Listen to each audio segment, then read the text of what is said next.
Erravalli farm house లో కేసీఆర్ ను కలిసిన మంత్రి పొన్నం ప్రభాకర్.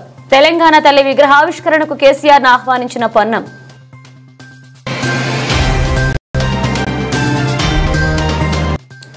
ప్రభుత్వ పాఠశాలలో మెగా పేరెంట్స్ టీచర్స్ మీటింగ్. ముఖ్య అతిథులుగా పాల్గొన్న చంద్రబాబు, లోకేష్.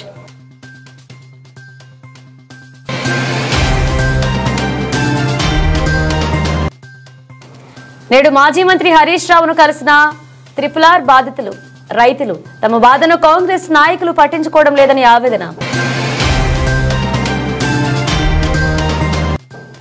నమ్మి నానబోస్తే షార్ట్ ఫిలిం ప్రివ్యూకు హాజరైన కేటీఆర్. ఎన్నికలు వస్తే కేసీఆర్దే అధికారం అని వెల్లడి.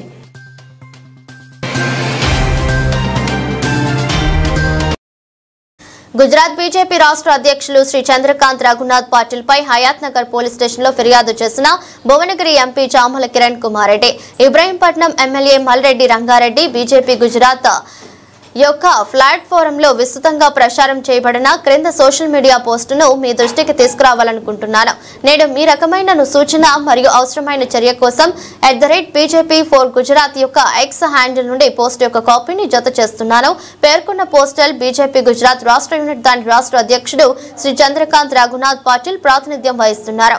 ఉద్దేశపూర్వకంగా కాంగ్రెస్ పార్టీ ప్రతిష్టకు నష్టం కలిగించే విధంగా మరియు లోక్సభలో ప్రతిపక్ష నాయకుడు శ్రీ రాహుల్ గాంధీ గారిపై దుష్ప్రచారం చేశారు. @BJP4 గుజరాత్ యొక్క ఎక్స్ హ్యాండిల్లో శ్రీ రాహుల్ గాంధీ నల్లధనం నుండి తన వాటాను సేకరిస్తున్నారనే ఆరోపణతో కరెన్సీ నోట్లను కలిగి ఉన్న మార్నింగ్ చిత్రాన్ని కూడా పోస్ట్ చేసింది. శ్రీ రాహుల్ గాంధీ గారు భారత జాతీయ కాంగ్రెస్ మాజీ అధ్యక్షుడు, 5 సార్లు పార్లమెంట్ సభ్యులు మరియు ప్రస్తుతం లోక్సభలో ప్రతిపక్ష నాయకుడిగా పనిచేస్తున్నారు.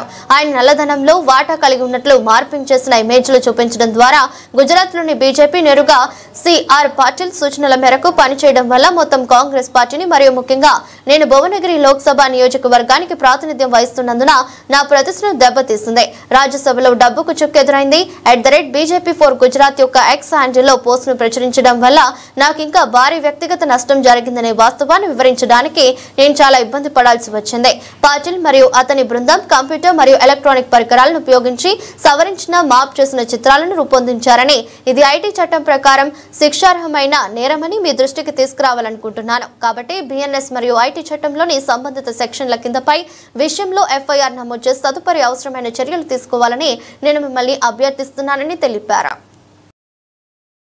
ప్రజాపాలన విజయోత్సవాల కార్యక్రమాల్లో భాగంగా ఈరోజు హైదరాబాద్ జిల్లా చాంద్రాయణగుట్ట, చార్మినార్, ఆకత్పుర, బహదూర్పుర 4 నియోజకవర్గాలకు సంబంధించిన కంటెస్టెడ్ ఎమ్మెల్యేలు విజయోత్సవ సంబరాలు ప్రసిద్ధిగాంచిన చార్మినార్ వద్ద నిర్వహించడం జరిగింది.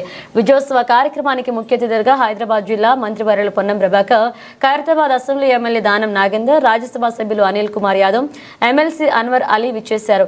కంటెస్టెడ్ ఎమ్మెల్యేలు, విజయోత్సవ కార్యక్రమాల కోఆర్డినేటర్లు, సీనియర్ నాయకులు, కార్యకర్తలు, ప్రజలు పెద్ద ఎత్తున పాల్గొన్నారు. హైదరాబాద్ జిల్లా ఇన్ఛార్జ్ మంత్రివర్యులు పొన్నం ప్రభాకర్ గౌడ్ విజయోత్సవ త్రివర్ణ బెలూన్స్ చార్మినార్ సాక్షిగా ఎగరవేసి భాగ్యలక్ష్మి అమ్మవారిని దర్శనం చేసుకుని తెలంగాణ ప్రజలకు వార్షిక విజయోత్సవ శుభాకాంక్షలు తెలియజేశారు. గతంలో 1 లక్ష రూపాయలు రుణమాఫీ చేయాలంటే 5 సంవత్సరాలు ఇబ్బంది పడినటువంటి గత ప్రభుత్వ పరిస్థితి నుంచి మాట ప్రకారంగా 2 లక్షలు రైతాంగానికి రుణమాఫీ ప్రభుత్వం ఏర్పడ్డ 8-9 నెలల్లో చేసినటువంటి ఘనత ఈ ప్రభుత్వంది. ఇది మీ అందరి ఆశీర్వాదంతో మాత్రమే సాధ్యమైందనే మాట సందర్భంగా మనం చేస్తా ఉన్నా. అన్నింటికంటే ఎక్కువగా పేద పిల్లలు, హాస్టళ్లలో ఉండే చదువుకునే పిల్లలకు వాళ్ళకు మెస్ ఛార్జీలు, కాస్మెటిక్ ఛార్జీలు పెంచినాం. దాంతో పాటుగా విద్య అన్నిటికీ అభివృద్ధికి మూలం అనే ఆలోచనతోటి అమ్మ ఆదర్శ పాఠశాలల కింద 25,000 స్కూళ్లల్లో 1,100 కోట్ల రూపాయలు కేటాయించి మౌలిక సదుపాయాలు కల్పించడం, టీచర్ల రిక్రూట్మెంట్ చేసినాం, టీచర్ల ప్రమోషన్లు ఇచ్చినాం, టీచర్ల బదిలీలు చేసినాం, వాళ్ళతో మంచి విద్యా బోధన అందించే ప్రయత్నం చేస్తా ఉన్నాం. దాంతో పాటుగా ఇలా ఈ రాష్ట్రంలో తెలంగాణ పోరాటానికి కారణమైనటువంటి నీళ్లు, నిధులు, నియామకాలు తెలంగాణ ప్రభుత్వం ఏర్పడ్డ మొదటి సంవత్సరంలో నా అన్న తమ్ముళ్ళని నిరుద్యోగులకు 55,143 ఉద్యోగాలు ఇచ్చి ఇలా తెలంగాణ ప్రభుత్వం ఆదర్శంగా ఉంది అనే మాట కూడా ఈ సందర్భంగా మనం చేస్తా ఉన్నాం. సంవత్సర కాలంగా ఆర్థికపరమైన ఇబ్బందులు, అప్పుల మయంతో ఈ రాష్ట్రాన్ని ప్రభుత్వ ఉద్యోగులకు 1వ తారీఖు జీతం ఇచ్చే కానుంచి పెట్టుకుంటే అనేక కార్యక్రమాలు చేస్తా ఉన్నాం. ఇలా ఈ హైదరాబాద్ నగరానికే కాదు యావత్ తెలంగాణకు ప్రతీకైన చార్మినార్ వేదికగా, మత సామరస్యానికి ప్రతీకైనటువంటి మక్కా మసీద్, భాగ్యలక్ష్మి టెంపుల్ సాక్షిగా హైదరాబాద్ అంతా బ్రాండ్ ఇమేజ్ కాపాడాలని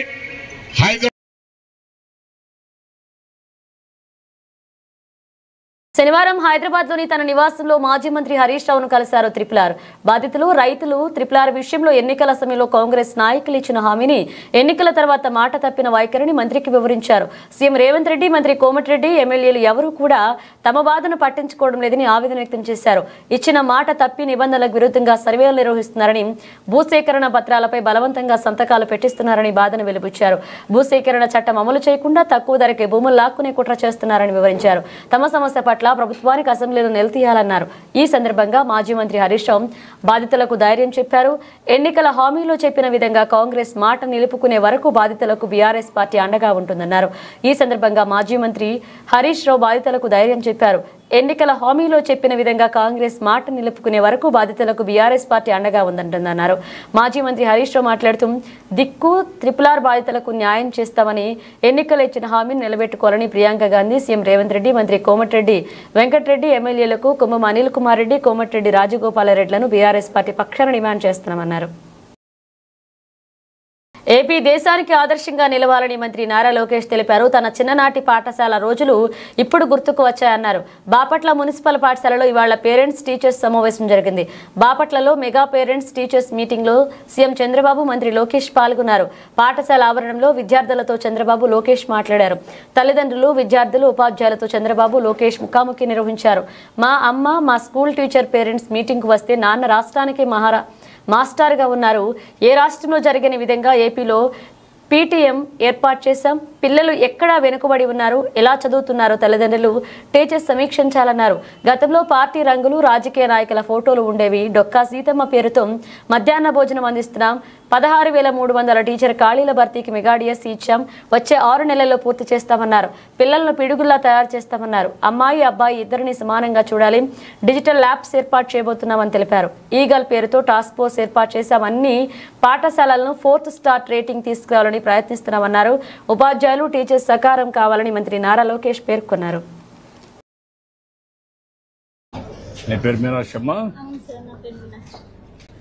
ఫస్ట్ మొత్తం వాళ్ళ బ్యాక్గ్రౌండ్ నేము, హెల్త్ బ్యాక్గ్రౌండ్ సార్. ఇది అటెండెన్స్ సార్. ఆగస్ట్ లో సార్ రాలా, అక్టోబర్ ఎగ్గొట్టి సార్ స్కూల్. అయ్యో టైఫాయిడ్ వచ్చిందా? ఎలా ఉంది మొత్తం రికవర్? సో అటెండెన్స్ కూడా పారామీటర్ సార్ స్కూల్ ర్యాంకింగ్ లో.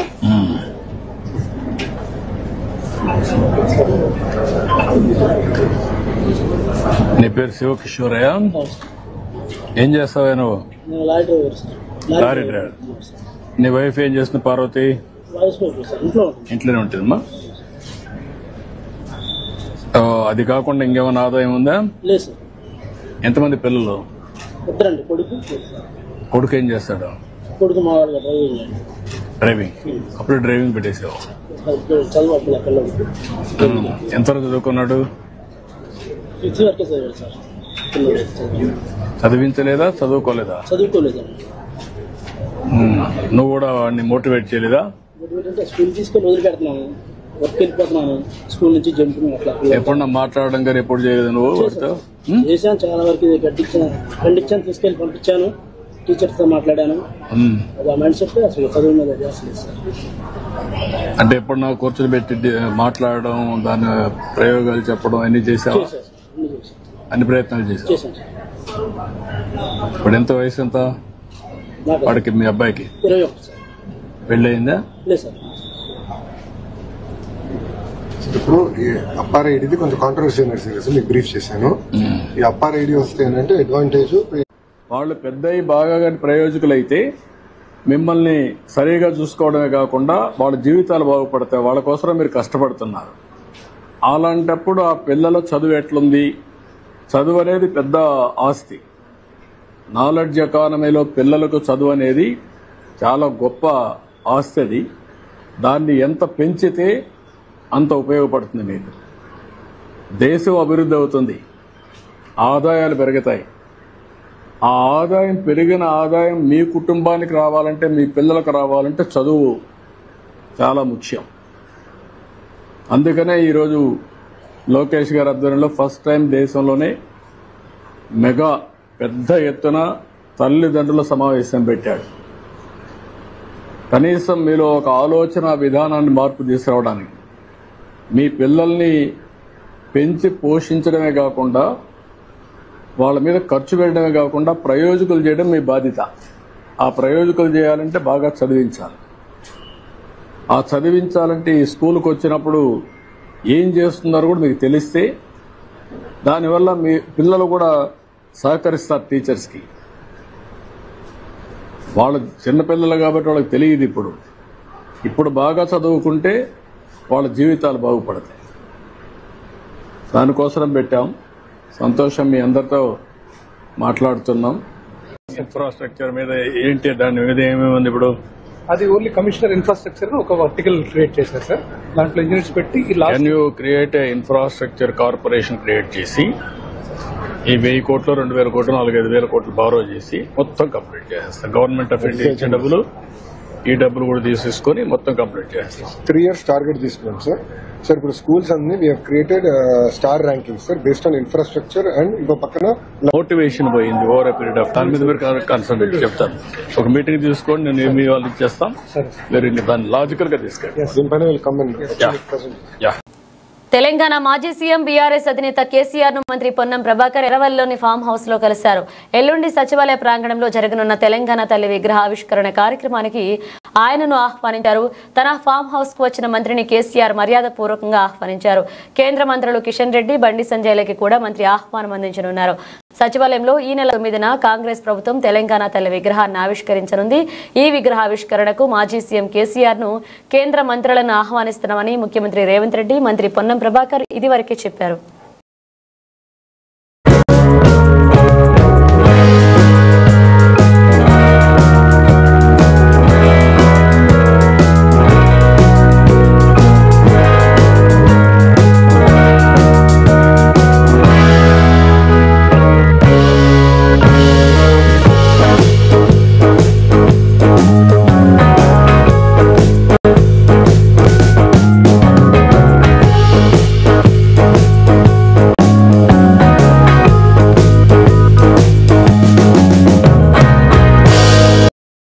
ఈరోజు ఉండరాజవరం మండలం ఉండరాజవర గ్రామంలో శ్రీ సుబ్రహ్మణ్యేశ్వర స్వామి వారి ఆలయం నందు శ్రీ సుబ్రహ్మణ్యేశ్వర స్వామి షష్ఠి కళ్యాణ మహోత్సవ కార్యక్రమంలో పాల్గొన్న ఆంధ్రప్రదేశ్ రాష్ట్ర పర్యాటక, సాంస్కృతిక మరియు సినిమాటోగ్రఫీ మంత్రి వర్యులు శ్రీ కందుల Durgesh.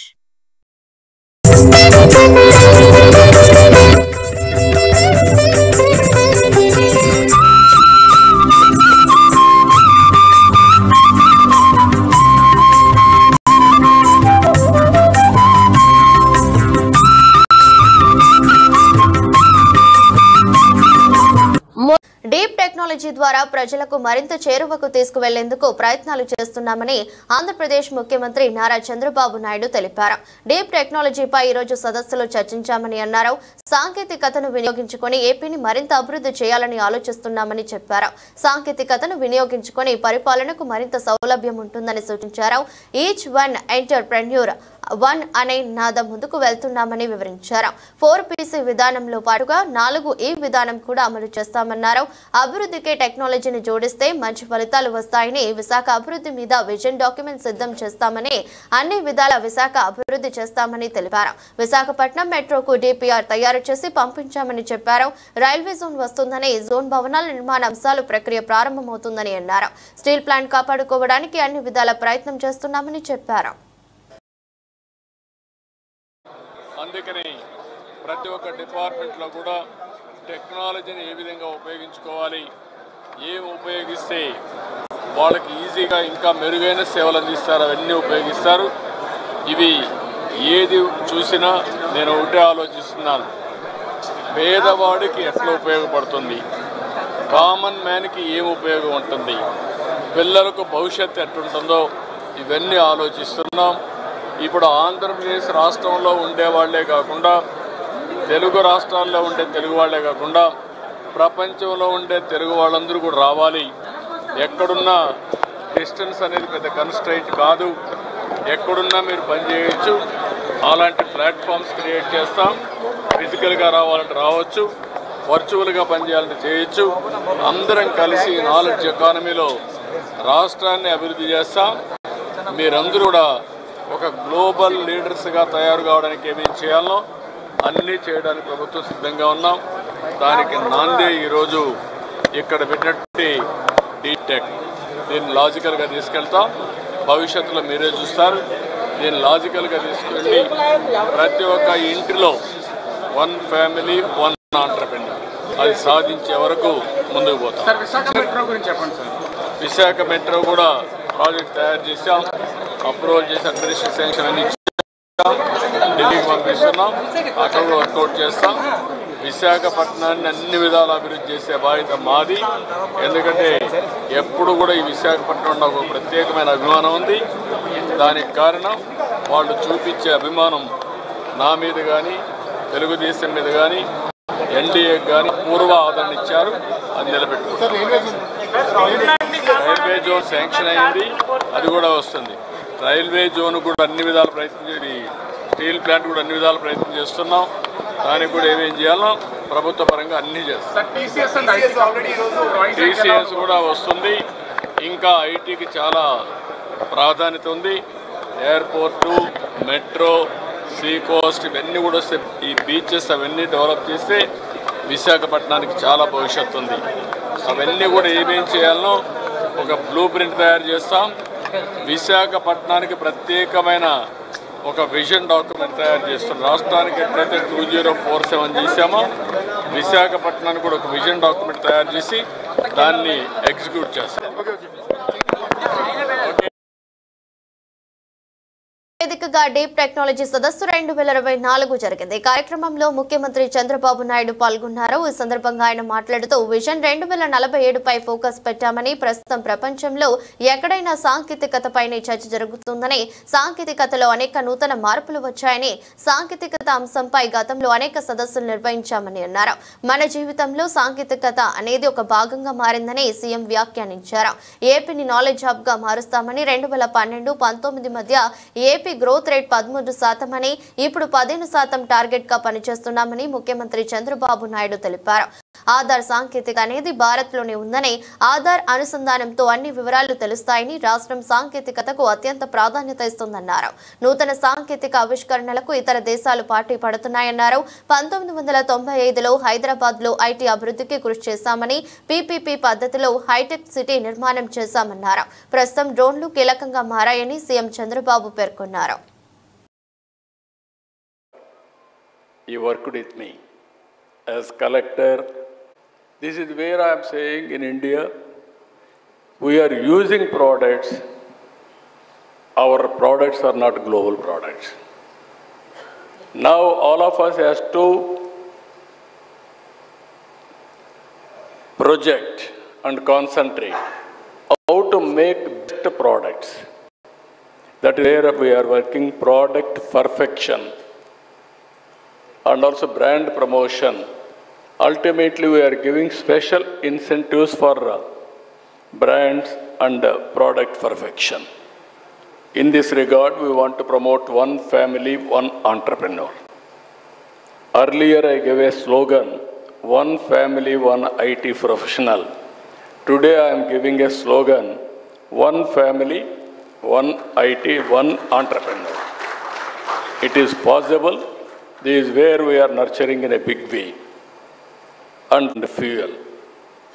I am talking about energy and fuel. Even on Mr. Murali, as rightly mentioned, I brought power sector reforms in 1998. First time in the country, power sector reforms introduced by Andhra Pradesh government, and also regulatory commission, first of its kind in Andhra Pradesh.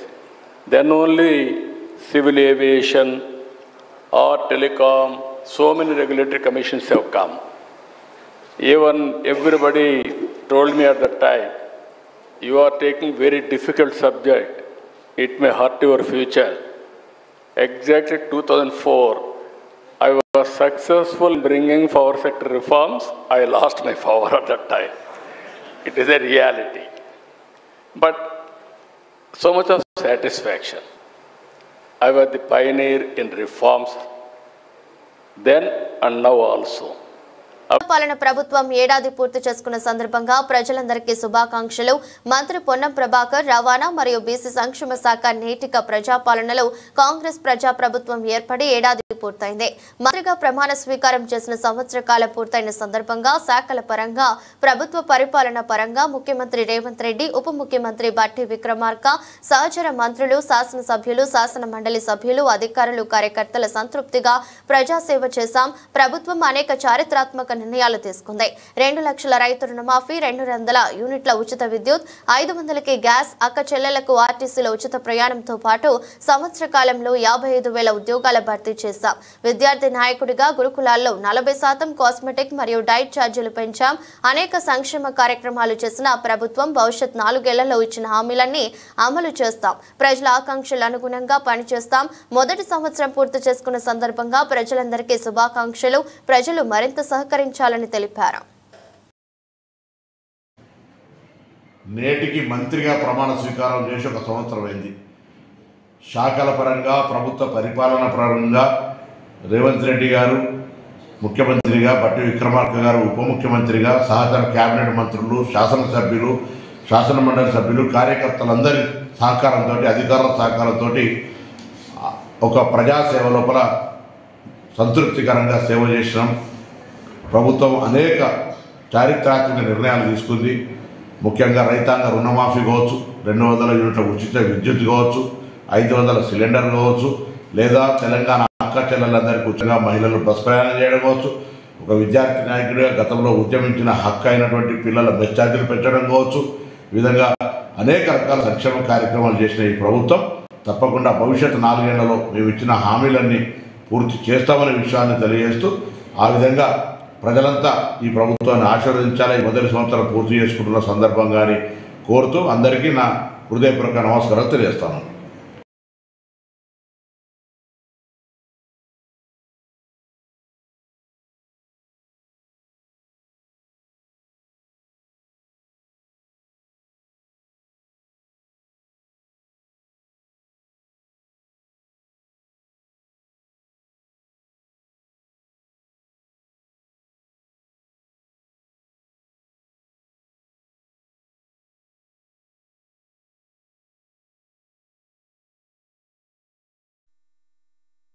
HMT employees union ఎన్నికల్లో అధ్యక్షుడిగా మాజీ MLA Koona Srisailam Goud ఘన విజయం సాధించారు. Hindustan machine tools employees union ఎన్నికల్లో INTUC తరపున పోటీ చేసి గెలుపొందిన కూన శ్రీశైలం గౌడ్ హెచ్ఎంటీ తెలంగాణ యూనియన్ సుదర్శన్ రావుపై కూన శ్రీశైలం గౌడ్ విజయం సాధించారు.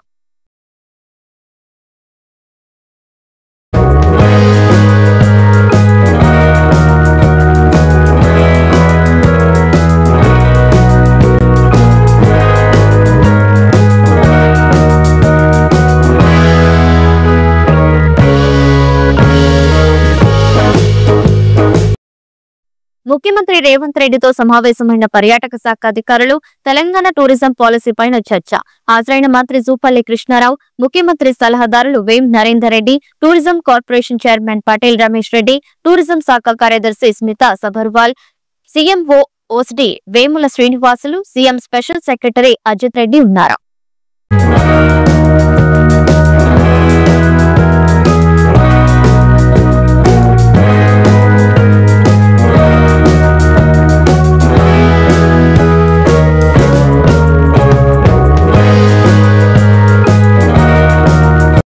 ఫోర్సెస్ ఫ్లాగ్ డే ను పురస్కరించుకుని సైనిక సంక్షేమానికి రాష్ట్ర ప్రభుత్వ ప్రధాన కార్యదర్శి శాంతి కుమారి నేడు విరాళాలు అందజేశారు. రాష్ట్ర సచివాలయంలో నేడు తన కార్యాలయంలో సీఎస్ శాంతి కుమారిని కల్నల్ రమేష్ కుమార్ కలిసిన సందర్భంలో సైనిక సంక్షేమ నిధికి విరాళాలను సీఎస్ అందజేశారు.